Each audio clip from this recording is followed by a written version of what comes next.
Hello बच्चों, let's see this question. हमारे पास एक डायग्राम गिवन है जहाँ पे दिया हुआ है कि मिक्सचर ऑफ अमाइनो एसिड दिया हुआ है और वहां पे बफर सोल्यूशन है जिसका पीएच दिया हुआ है 5। ठीक है, और सेपरेशन ऑफ अमाइनो एसिड हमें बेसिकली इससे इस पूरे सेटअप से कराना है। अमाइनो एसिड हमारे पास कौन कौन से गिवन है? Arginine, alanine, स्पार्टिक acid, lysine, glutamic acid and valine.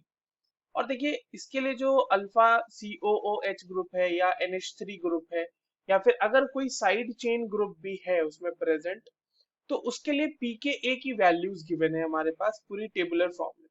हमसे क्या कहा जा रहा है कैलकुलेट करने के लिए? Number of non essential amino acids moving towards cathode, जिसकी वैल्यू x है, वो हमें कैलकुलेट करनी है।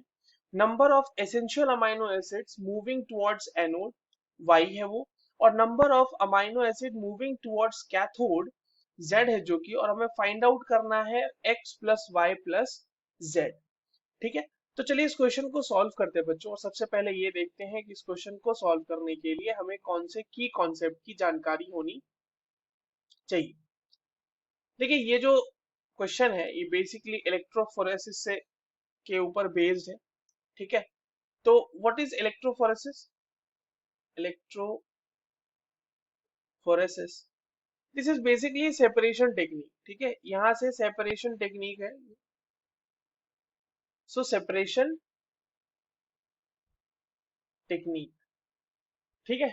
तो इलेक्ट्रोफोरेसिस हम लोग देखेंगे, और ये जो पूरा का पूरा कंसेप्ट है ये बेसिकली एप्लीकेशन ऑफ इलेक्ट्रिसिटी, मतलब हम इलेक्ट्रिसिटी अप्लाई करेंगे और उसमें due to the differences in isoelectric points हमारे पास ये सेपरेशन मुमकिन हो पाता है। आते हैं समझते हैं इन चीजों को कि क्या क्या चीजें ये हैं। देखिए बच्चों, आइसो इलेक्ट्रॉनिक पॉइंट को अगर हम समझते हैं तो आइसो इलेक्ट्रॉनिक पॉइंट वो पॉइंट होता है या वो पीएच होता है जहां पे ज्विटर आयन कंसंट्रेशन सबसे ज्यादा होता है। ठीक है, पीएच एट विच मैक्सिमम ज्विटर आयन कंसंट्रेशन होता है, मैक्सिमम ज्विटर आयन कंसंट्रेशन होता है।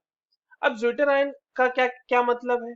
तो देखिए, अगर हमारे पास जैसे कोई अमाइनो एसिड है, ये इस अमाइनो एसिड को हम इस तरह से लिख लेते हैं NH2CH, इसके ऊपर लगा हुआ R, यहाँ COOH ग्रुप है। So this is your neutral form. But actual में क्या होता है कि जो अमाइनो एसिड्स होते हैं ये ज्विटर आयन फॉर्म में होते हैं, मतलब एक ही मॉलिक्यूल के अंदर एक पॉजिटिव एंड भी होता है, एक नेगेटिव एंड भी होता है। और वो कैसे जनरेट होता है? तो देखिए ये जो NH2 वाला ग्रुप है ये प्रोटोनेट हो जाता है, और ये जो हमारा कार्बोक्सिलिक एसिड वाला ग्रुप है ये डीप्रोटोनेट हो जाता है। तो आप देख पा रहे हैं कि यहाँ पे नेगेटिव एंड और एक पॉजिटिव एंड दोनों हमारे क्रिएट हो चुके हैं। तो ये ज्विटर आयन फॉर्म है। अब ज्विटर आयन फॉर्म का कंसंट्रेशन मैक्सिमम होता है पीआई पे, यानी कि आइसोइलेक्ट्रॉनिक पॉइंट पे। आइसोइलेक्ट्रॉनिक पॉइंट से पीएच अगर थोड़ा बहुत ऊपर नीचे होता है तो उसमें क्या चेंजेस आएंगे वो हम देख लेते हैं। तो अगर हमारे पास जैसे अमाइनो एसिड है उसका हम ज्विटर आयन फॉर्म पहले बना लेते हैं यहाँ पे। तो जो ज्विटर आयन फॉर्म है वो कुछ इस तरीके का हमें दिख रहा होगा, है ना? सॉरी, ये हो जाएगा माइनस और यहाँ पे आ जाएगा प्लस। तो ये हो गया ज्विटर आयन फॉर्म। देखिए अब ये है पीआई पे इसका मैक्सिमम कंसंट्रेशन। अगर आप इससे ज्यादा लेते हैं पीएच की वैल्यू, पीआई से अगर ज्यादा वैल्यू है पीएच की, तो वैसे केस में जो आपका अमाइनो एसिड है वो नेगेटिवली चार्ज हो जाएगा, यानी एनायनिक फॉर्म में एग्जिस्ट करेगा। ठीक है, ये इस तरह से एग्जिस्ट करेगा, ये at high pH. High pH बोलने का मेरा मतलब यहाँ पे है पीआई से ज्यादा होना चाहिए पीएच। तो वहां पे basically this will exist in ionic form, और ये माइग्रेट करेगा टुवर्ड्स एनोड। ठीक है, माइग्रेट टू एनोड। एंड अगर हम इससे कम पीएच लेते हैं, ठीक है, अगर हम इससे कम पीएच लेते हैं तो वहां पर जो अमाइनो एसिड है वो हमारा कैटायनिक फॉर्म में एग्जिस्ट करेगा कुछ इस तरीके से। सॉरी, ये हो जाएगा, यहाँ पे H आ जाएगा और ये वाला पॉजिटिव चार्ज हो जाएगा। तो ये एट लो पीएच, ठीक है, ये कैटाइनिक फॉर्म में एग्जिस्ट करेगा और ये माइग्रेट करेगा towards cathode, migrate to cathode. तो यही पूरा का पूरा बेसिक आइडिया हमें लेके काम करना है। और दूसरी चीज हमारे पास क्वेश्चन में कहा गया है essential amino acids and non essential amino acids, वो बहुत इंपॉर्टेंट है, वो भी देख लेते हैं। देखिए अगर हम एसेंशियल अमाइनो एसिड्स की बात करें तो ये वैसे अमाइनो एसिड्स हैं जो ह्यूमन बॉडी में प्रेजेंट नहीं होते but they are very essential for human body's growth. तो इन्हें हमें इनटेक करना पड़ता है, इनका हमें बाहर से। तो इसके जो हमारे पास तीन दिए हुए हैं, छह मतलब बेसिकली हमारे पास छह अमाइनो एसिड्स है, इसमें से तीन एसेंशियल हैं। वो कौन कौन से हैं? वैलिन, लाइसीन एंड आर्जिनाइन, ये तीन हमारे एसेंशियल है। और जो बाकी है तीन वो है नॉन एसेंशियल, उन्हें भी लिख लेते हैं। नॉन एसेंशियल अमाइनो एसिड्स वो कौन कौन से हैं? Alanine, स्पार्टिक acid and glutamic acid, right. तो इतनी चीज हम जो है समझ चुके हैं और यही हमें इस क्वेश्चन को सॉल्व करने के लिए पता होना चाहिए था। अब हमारे पास सबसे पहले क्या कहा गया है कि, तो हमारे पास सबसे पहले ये कहा गया है बच्चों कि number of non essential amino acids moving towards cathode. तो नॉन एसेंशियल अमाइनो एसिड्स पे काम करते हैं। नॉन एसेंशियल अमाइनो एसिड्स कौन कौन से हैं? Alanine, aspartic acid and glutamic acid. Moving towards cathode की बात हो रही है, राइट। तो देखिए एस्पार्टिक एसिड और ग्लूटामिक एसिड ये दोनों के दोनों एसिडिक अमाइनो एसिड है। कहने का मतलब इसमें जो साइड चेन है वो एसिडिक ग्रुप है।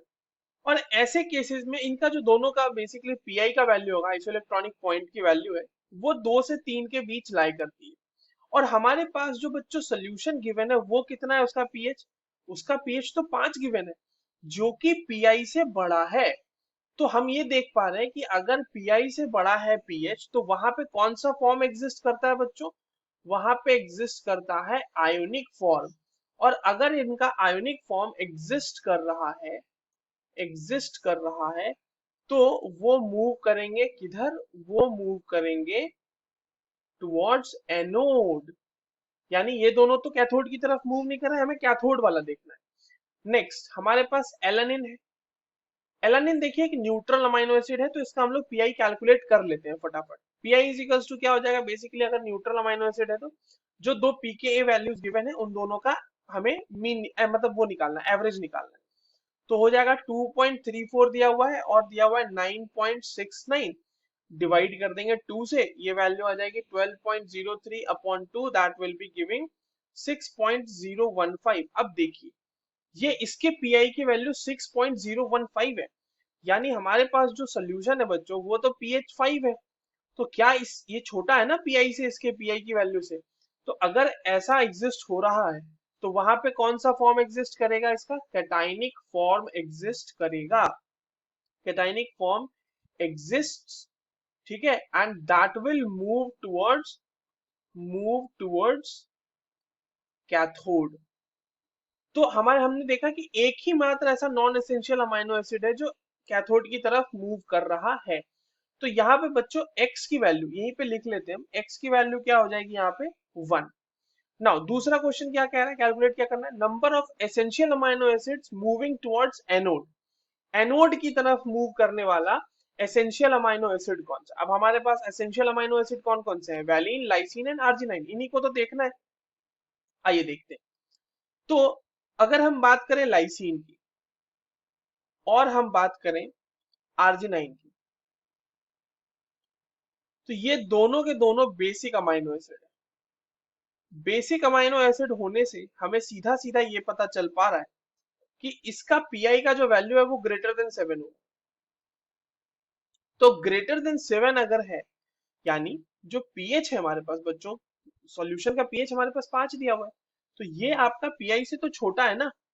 तो क्योंकि पीआई से छोटा है पीएच वैल्यू, तो कैटाइनिक फॉर्म एग्जिस्ट करेगा इनका, कैटाइनिक फॉर्म एग्जिस्ट्स, और ये किधर मूव करेंगे, मूव टुवर्ड्स कैथोड, राइट।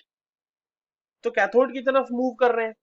और अब हमारे पास एक न्यूट्रल बचा है इसके केस में, एसेंशियल वाले केस में वैलिन। तो वैलिन का पीआई कैलकुलेट कर लेते हैं। मैंने आपको बताया दोनों के पीआई पीके वैल्यूज का एवरेज, तो 2.32 प्लस 9.62 डिवाइडेड बाय 2, ये वैल्यू आ जाएगी 5.97। अगेन आप देख पा रहे हैं कि पीआई की जो वैल्यू है वो पीएच से तो ज्यादा है ना बच्चों, हमारा सोल्यूशन एट पीएच 5 है, बट पीआई की वैल्यू इससे ज्यादा है जो कि 5.97 है।